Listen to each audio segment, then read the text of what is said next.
नमस्कार। जब जीरो दिया मेरे भारत ने तब दुनिया को गिनती आई। देता ना दशमलव भारत तो यूं चांद पर जाना मुश्किल था। धरती और चांद की दूरी का अंदाजा लगाना मुश्किल था। भारत सभ्यता का प्रतीक, भारत उन शूरवीरों और मां भारती के लालों के जज्बे का प्रतीक। और आज का ये दिन जहां पूरा देश मना रहा है 78वां स्वतंत्रता दिवस, इसकी आज़ादी का प्रतीक, जहां समूचे घट-घट में फैले जो भारतवासी हैं वो कहीं ना कहीं जो आज़ादी महसूस करते हैं वो आज ही के दिन की देन है। और मां भारती के ललाट पर जिस तरह से आज हमारा भारतीय ध्वज गर्व से फहरा रहा है, आज का दिन समर्पित है जश्न आज़ादी के नाम। और इस खास शो में मेरा नाम है आंचल गुलाटी गुम्बर और मेरा साथ देने के लिए मौजूद है मेरे सहयोगी मुकुल शर्मा। शुक्रिया आंचल। सबसे पहले हमारे तमाम दर्शकों को स्वतंत्रता दिवस की हार्दिक शुभकामनाएं। जैसा कि हम सभी जानते हैं, आज का दिन, जिसके दिन की अगर बात की जाए काफ़ी ऐतिहासिक, 15 अगस्त 1947 की अगर हम बात करें, हमारे देश को तब आज़ादी मिली थी। और उसके बाद से लगातार हम देखते हैं कैसे स्वतंत्रता दिवस जो है लगातार हम मना रहे हैं। इतिहास इस दिन का काफ़ी महत्वपूर्ण है और इस वजह से आंचल वो ऐतिहासिक भी हो जाता है। बिल्कुल 1947 से लेके अगर 2024 तक की हम बात करें, इस लंबे सफ़र में कई पड़ाव हमारे देश ने देखे हैं और लगातार ये जो देश है विकास के पथ पर आगे बढ़ रहा है। बिल्कुल। और ये विकास जो है वो अकेले का नहीं है, ये विकास है जन आंदोलन, जन भागीदारियों का। ये विकास की जब हम बात करते हैं तो ये उनके बलिदानों का भी जिक्र है जो आज़ादी के गुमनाम नायक हैं, वो राष्ट्रीय स्वतंत्रता सेनानी जिन्होंने हंसते हंसते अपने प्राणों को न्यौछावर किया ताकि हमारे आगे आने वाली जो पीढ़ियां हैं वो आज़ादी की इस हवा में, खुली हवा में सांस ले पाएं। आज का ये दिन समर्पित है उन तमाम माँओं को, आज का ये दिन समर्पित है उन तमाम युवाओं को, उन महिलाओं को, और साथ ही साथ जिन्होंने आज़ादी का ये स्वप्न देखा था। तो अहम बात यहाँ पर यह है मुकुल कि ख़ास तौर पर जब भी आज़ादी का जिक्र आता है तो ये आज़ादी हमें एहसास दिलाती है राष्ट्र को आगे ले जाने में। और भारत आज अग्रणी दूत के रूप में कंधे से कंधा मिलाकर सभी देशों के साथ खड़ा है ताकि जो तमाम वो देश हैं वो भी हमारे साथ चलें, क्योंकि वसुधैव कुटुंबकम की भावना के साथ भारत हमेशा से ओतप्रोत रहा है।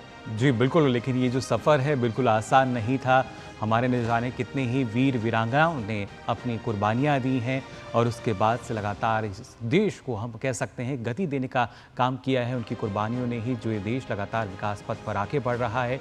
और आज के दिन की जब हम बात करते हैं स्वतंत्रता दिवस के, आज के दिन के मायने हर देशवासी के लिए, हर भारतवासी के लिए काफ़ी अलग हो जाते हैं। क्योंकि जब हम शुरुआत से देखते हैं, जब सबसे पहले 15 अगस्त 1947 की अगर बात की जाए, क्योंकि उससे पहले आंचल हमारा जो स्वतंत्रता दिवस था वो 1950 से पहले हम 26 जनवरी को मनाते थे, लेकिन 1950 के बाद ये इसमें बदलाव हमने देखा और तब से लेकर अब तक आज 78वां स्वतंत्रता दिवस हम मना रहे हैं। ये आज़ादी का उत्सव है और आज़ादी का मोल मुझे लगता है भारत से ज़्यादा और कोई दूसरा देश नहीं समझ सकता और कोई दूसरे देशों के जो नागरिक हैं वो शायद नहीं समझ सकते।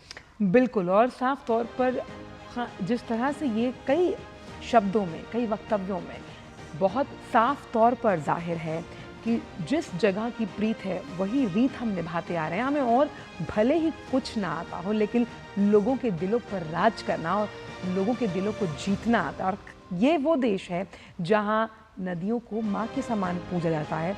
ये वो देश है जहाँ ऋषि मुनि उनके सामने शीश नवाया जाता है। ये वो देश है जब हम बात करते हैं वैज्ञानिकों के उन उपलब्धियों को लेकर, क्योंकि आज हम चांद पर पहुंच गए हैं।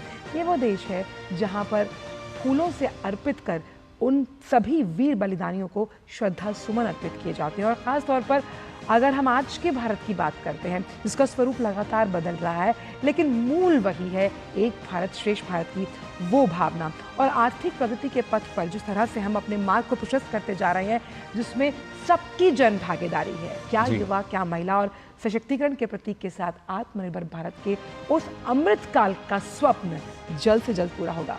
जी बिल्कुल, और लगातार हमने देखा कि आज़ादी के 75 वर्ष के बाद से लगातार अमृत महोत्सव जो है हमने मनाया। इस आज़ादी जो है इसका जश्न हमने मनाया और एक उत्सव के रूप में हम इसको लगातार मनाते हैं हर साल। लेकिन इसकी अगर बात की जाए सार्थकता और भी जब महत्वपूर्ण हो जाती है जब हर एक देश का नागरिक इसको अपने पूरे जज्बे के साथ मनाता है।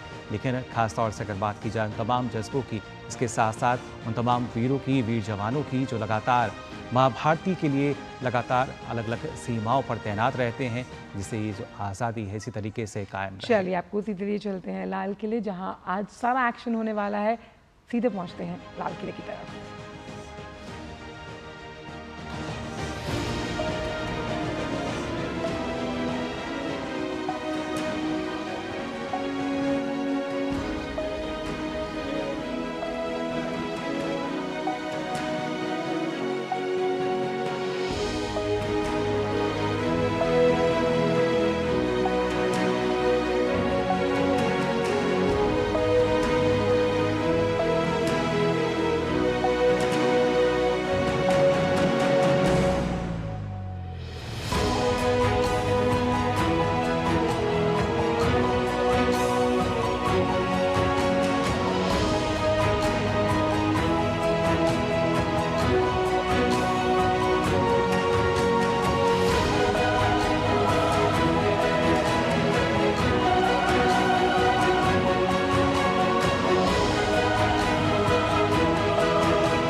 वंदे मातरम। 78वें स्वाधीनता दिवस की हार्दिक बधाई और शुभकामनाएं। आज खुशियों की सुबह लाई है, आशाओं और उम्मीदों का संदेश। हमने आजादी के 77 वर्ष पूरे कर लिए हैं। ये हमारी आजादी की सालगिरह है। स्वतंत्रता का पर्व देश प्रेम के अनूठे भाव से हर भारतवासी का मन भर देता है। उन सभी देशभक्तों और बलिदानियों को नमन, जिनके प्रयासों से हमने सन 1947 में आजादी की सुबह देखी। इस राष्ट्रीय पर्व का मुख्य आयोजन स्थल लाल किला एक नई सज धज से संवरा हुआ। पूरा इलाका भव्यता की तस्वीर साकार करता हुआ। आज के स्वाधीनता दिवस समारोह में देश के प्रधानमंत्री यहां ध्वजारोहण करेंगे और फिर वो राष्ट्र को संबोधित करेंगे।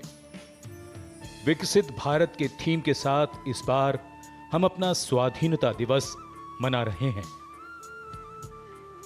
Namaskar. From the historic expanse of the magnificent Red Fort, Independence Day greetings to every Indian. All of us proudly bearing the tricolor in our hearts. The 15th of August 1947, an important day in India's history, as it marked the successful culmination of years of struggle and sacrifice by countless Indians to ensure that they bequeath a free nation for future generations. And today, the 15th of August 2024, an important day in India's present, as nearly 1.4 billion Indians come together to celebrate their 78th Independence Day. The enclosures, all packed. It's a beautiful, cloudy day here in the capital.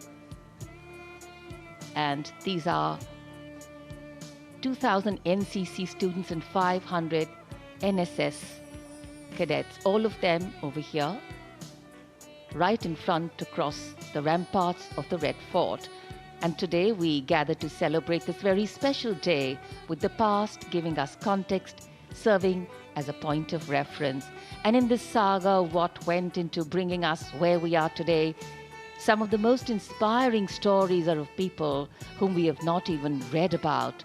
Silent revolutionaries, quiet workers and strong leaders, men and women who broke norms, challenged social constructs and led by example. Today we salute all the sung and unsung heroes who gave patriotism true meaning. We remember them all with pride and reverence.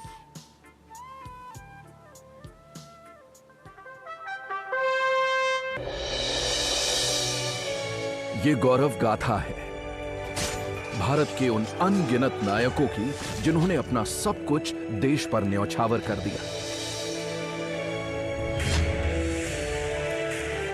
ये स्मरण है हिंद के शूरवीरों के उन साहसिक आंदोलनों का जिनके अदम्य साहस, शौर्य और पराक्रम से अंग्रेजों को पराजित कर भारत मां को आजादी दिलाई।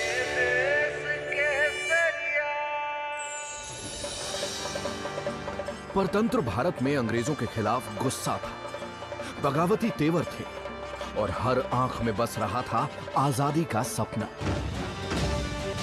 इसी सपने को सच करने की शुरुआत थी 1857 की क्रांति। आजादी की इस पहली क्रांति में मंगल पांडे, वीर कुंवर सिंह, रानी लक्ष्मीबाई और तात्या टोपे जैसे शूरवीरों ने अपनी वीरता से अंग्रेजों को ईंट का जवाब पत्थर से दिया।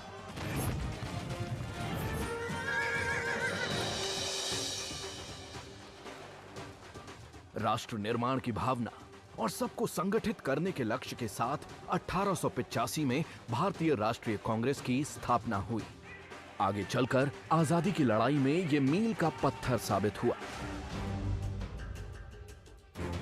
20वीं शताब्दी के शुरुआती दशक में ब्रिटिश हुकूमत ने फूट डालो और राज करो की नीति के तहत बंगाल का विभाजन कर दिया। इसने आग में घी का काम किया।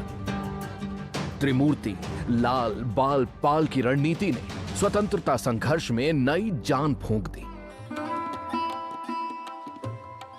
1915 में महात्मा गांधी के भारत आगमन से स्वतंत्रता संघर्ष को नई स्फूर्ति मिली।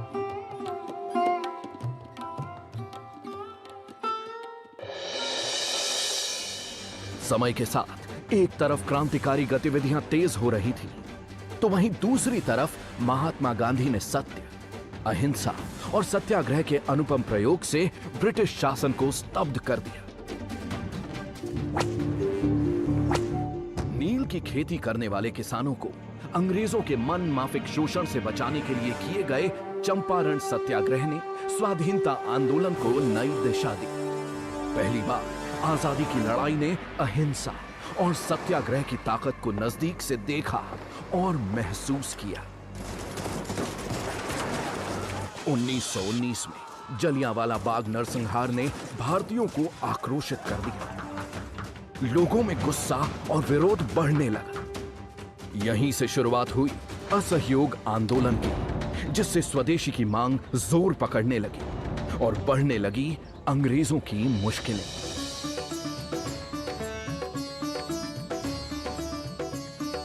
आजादी की लड़ाई को सरदार वल्लभ भाई पटेल ने अपनी दूरदर्शिता से गति प्रदान की। सरदार वल्लभ भाई पटेल की संगठन क्षमता और समाज के प्रत्येक व्यक्ति तक पहुंचने की रणनीति ने स्वाधीनता आंदोलन को एक नई दिशा प्रदान की। 1929 में कांग्रेस के लाहौर अधिवेशन में पहली बार पूर्ण स्वराज की मांग की गई। इसके अगले वर्ष ही गांधी जी ने नमक पर लगे कर के विरोध में दांडी मार्च किया। उन्होंने नमक कानून तोड़ते हुए कहा कि इसके साथ मैं ब्रिटिश साम्राज्य की नींव हिला रहा हूं। धीरे धीरे ब्रिटिश हुकूमत की जड़ें हिलने लगी। हिंद के नायकों का पराक्रम जारी था। भगत सिंह, सुखदेव, राजगुरु, चंद्रशेखर आजाद, रामप्रसाद बिस्मिल और बटुकेश्वर दत्त जैसे क्रांतिकारियों ने अपने अदम्य साहस और शहादत से युवा पीढ़ी को प्रेरित किया और अंग्रेजी हुक्मरानों के खिलाफ जनता को एकजुट किया।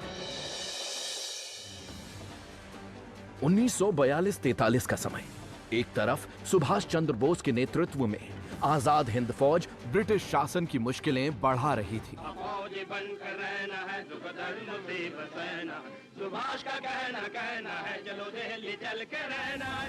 तो वहीं देश में शुरू हो गया था भारत छोड़ो आंदोलन।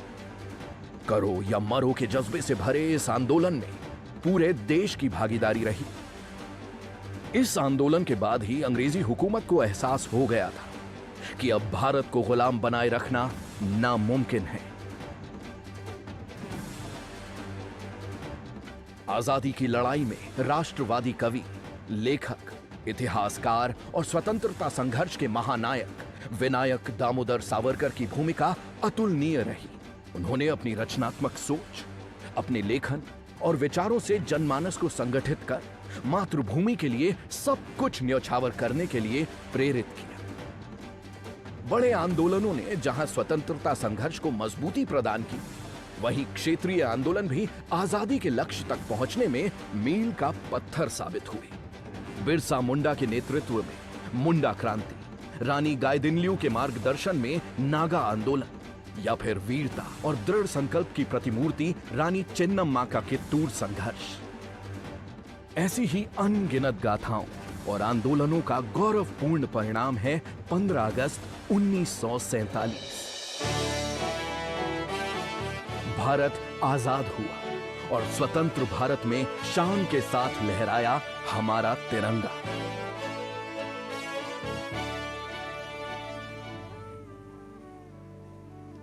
भारत का 78वां स्वाधीनता दिवस यानी हर देशवासी के लिए गर्व और गौरव का अवसर। यहां उपस्थित हर व्यक्ति के चेहरे पर उल्लास साफ पढ़ा जा सकता है। हर कोई देश की आजादी के इस महोत्सव से जुड़कर खुद को गौरवान्वित महसूस कर रहा है। पिछले वर्षों में लगभग हर क्षेत्र में हमारे देश ने उल्लेखनीय प्रगति की है, जिसकी परिणति को विकसित भारत के संकल्प के तौर पर देखा जा रहा है। आज भारत एक नई करवट ले रहा है। देश में जो बदलाव हुए हैं वो अपने आप में नए हैं, अनुपम हैं, अनूठे हैं। ये पॉजिटिव चेंज है और इसीलिए समाज का सबसे कमजोर तबके का आदमी भी खुद में बदलाव महसूस कर रहा है। As we are celebrating India's extraordinary journey from a newly liberated nation to a global powerhouse, we must highlight our areas of development. Our economic growth has been remarkable, evolving from a focus on self-sufficiency to becoming one of the world's largest economies. In technology and innovation, India stands out with its thriving IT sector and groundbreaking advancements. Our achievements in space exploration, including the Mars Orbiter mission and Chandrayaan missions, underscore our technological prowess. Even our rich cultural heritage and contributions to arts and literature are celebrated globally. As we reflect on these accomplishments, we honor our past and look forward to a future of continued growth and global respect.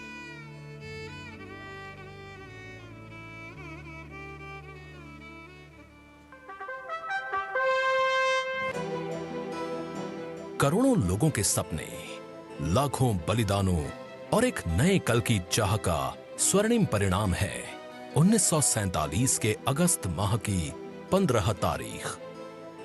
अविकसित और आर्थिक रूप से अस्थिर भारत ने दृढ़ता से आजादी के बाद एक नए सफर की शुरुआत की। आजादी के बाद अलग अलग रियासतों का भारत में विलय करके सरदार वल्लभ भाई पटेल ने अखंड भारत की नींव रखी। हरित क्रांति और श्वेत क्रांति की सफलता के बाद नीली क्रांति से किसानों की आमदनी और उत्पादन दोनों में वृद्धि हुई। खेती के नए उपकरणों से किसानी आसान हुई और किसानों के चेहरे पर मुस्कुराहट आई। प्रगति का ये कारवां 78वें स्वतंत्रता दिवस तक आ पहुंचा है। देश को विकास की मुख्य धारा में लाने के लिए खेती के साथ साथ औद्योगिक विकास भी जरूरी था, जिसके लिए नए कल कारखाने और नए निर्माण किए गए।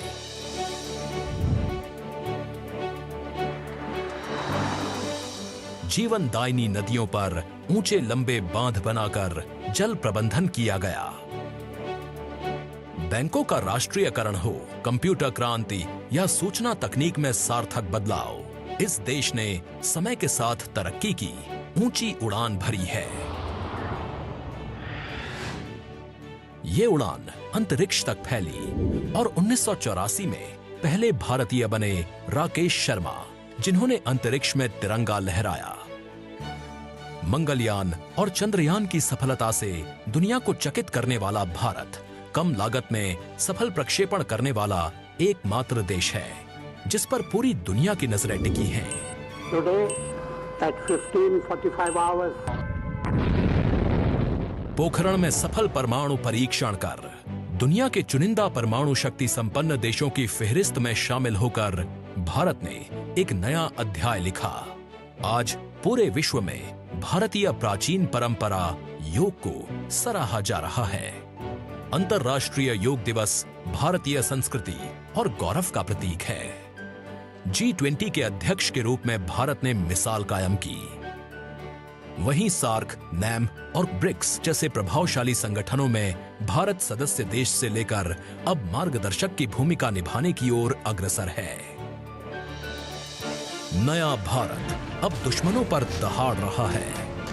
एयर स्ट्राइक हो या सर्जिकल स्ट्राइक, भारत ने बताया है कि यदि जरूरत पड़ी तो वो दुश्मन के घर में घुसकर मारना भी जानता है। एक तरफ 5G की सौगात ने डिजिटल प्रगति को दी है रफ्तार, तो दूसरी ओर भारत अब बेसिक इंफ्रास्ट्रक्चर से मल्टी मॉडल कनेक्टिविटी इंफ्रास्ट्रक्चर की ओर बढ़ गया है। देश के इतिहास, कला, संस्कृति, परंपरा और ज्ञान विज्ञान को संजोए हुए भारत अब अपने विकास पथ पर निरंतर आगे बढ़ रहा है और साथ ही ले चला है संपूर्ण विश्व को एक नए सूर्योदय की ओर।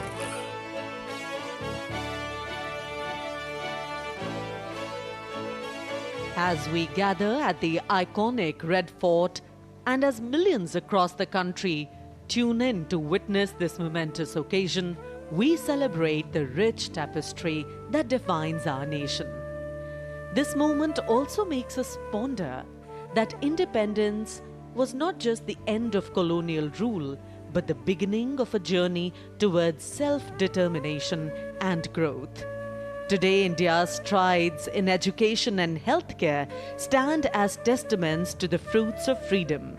In education, the digitization revolution has transformed learning, making it more inclusive and accessible. Bharat शिक्षा और स्वास्थ्य के क्षेत्रों में लगातार उच्च मानकों को स्थापित करके उन्हें पाने की दिशा में प्रयासरत है। भारत के शिक्षण संस्थानों ने अंतर्राष्ट्रीय स्तर पर अपनी पहचान दर्ज की है। स्वास्थ्य के क्षेत्र में हम लगातार कई बीमारियों के नियंत्रण से लेकर उनके उन्मूलन तक की दिशा में आगे बढ़े हैं। हम विशाल देश हैं, आकार की दृष्टि से और जनसंख्या के पैमाने से भी हमारी चुनौतियां अलग हैं और लक्ष्यों को पाने की हमारी कोशिशें भी अनूठी हैं। हमारी ये तमाम कोशिशें अब रफ्तार पकड़ चुकी हैं।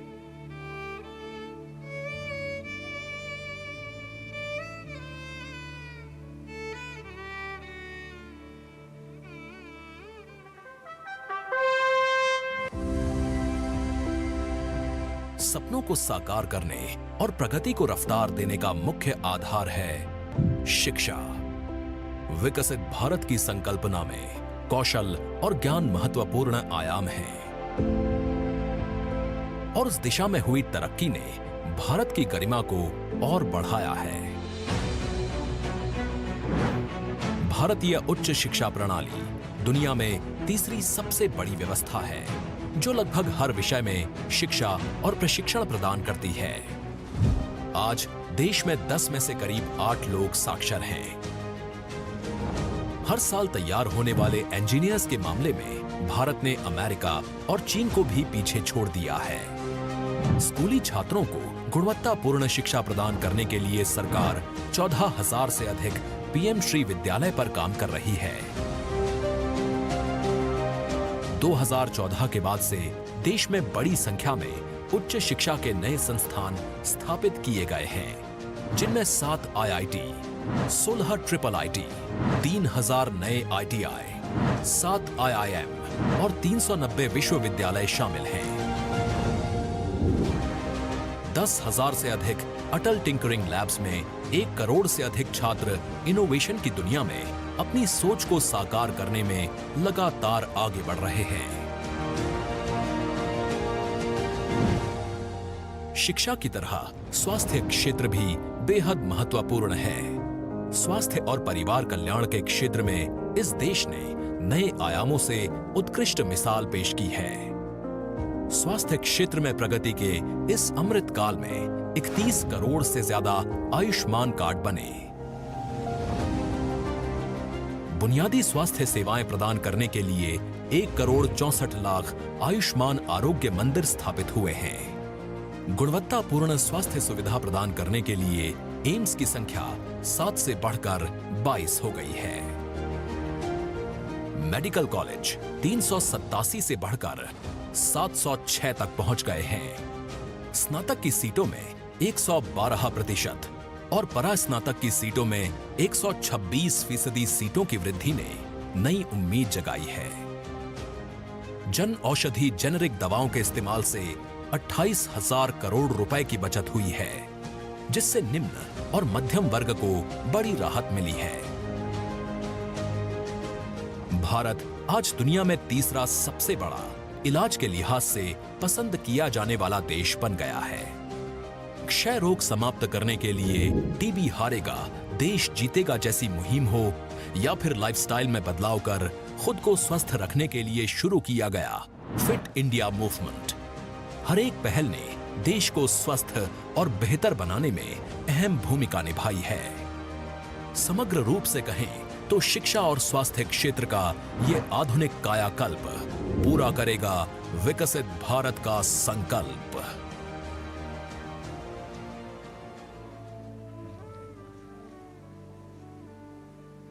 किसी भी देश की प्रगति की सही पहचान होती है शिक्षा और स्वास्थ्य के क्षेत्र में हुई प्रगति से।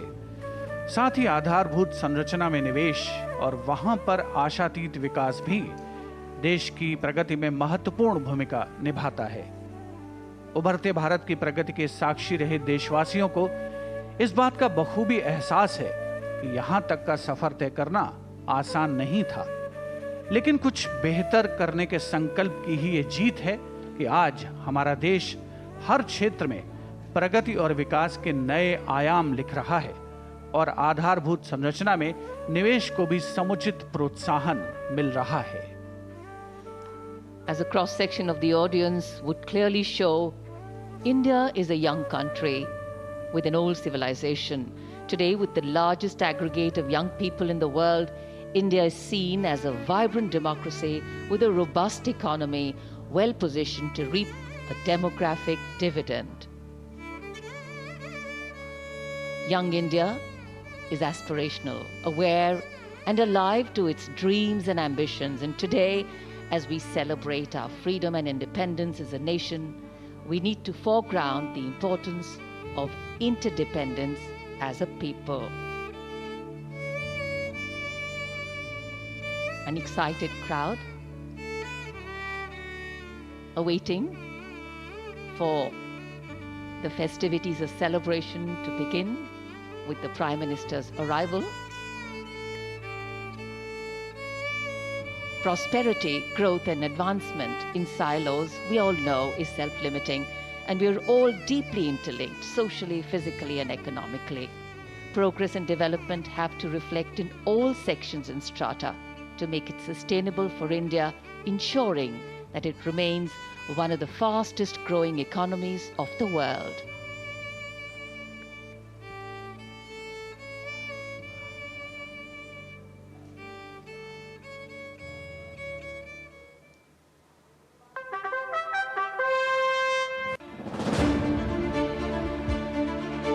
उम्मीदों के आकाश को छूने के लिए जरूरी है मजबूत आधारभूत संरचना और तेजी से आगे बढ़ती अर्थव्यवस्था। 2 वर्ष पहले दुनिया की 5वीं सबसे बड़ी अर्थव्यवस्था बना भारत अब अपने कदम बढ़ा चुका है तीसरी सबसे बड़ी अर्थव्यवस्था बनने की ओर। विकास की लाइफलाइन होती हैं सड़कें। आज के वाइब्रेंट भारत ने नई ऊंचाइयों को छुआ है सड़क निर्माण के क्षेत्र में। देश ने एक दिन में लगभग 29 किलोमीटर सड़क निर्माण कर नया कीर्तिमान स्थापित करते हुए चीन, जापान और अमेरिका को पीछे छोड़ दिया है। 20 शहरों में रफ्तार भरती metro rail, high speed Vande Bharat train, rapid rail और वाटर मेट्रो से यात्रियों को मिली है वर्ल्ड क्लास सुविधा।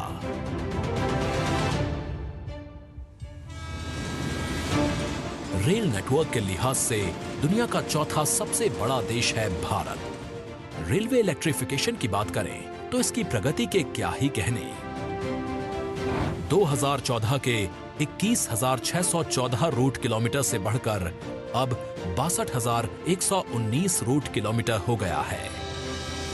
भारतमाला परियोजना ने जहां एक ओर आर्थिक corridor, feeder corridor, inter corridor और राष्ट्रीय कॉरिडोर के निर्माण से नई गति प्रदान की, वहीं पीएम गति शक्ति ने लॉजिस्टिक को बनाया है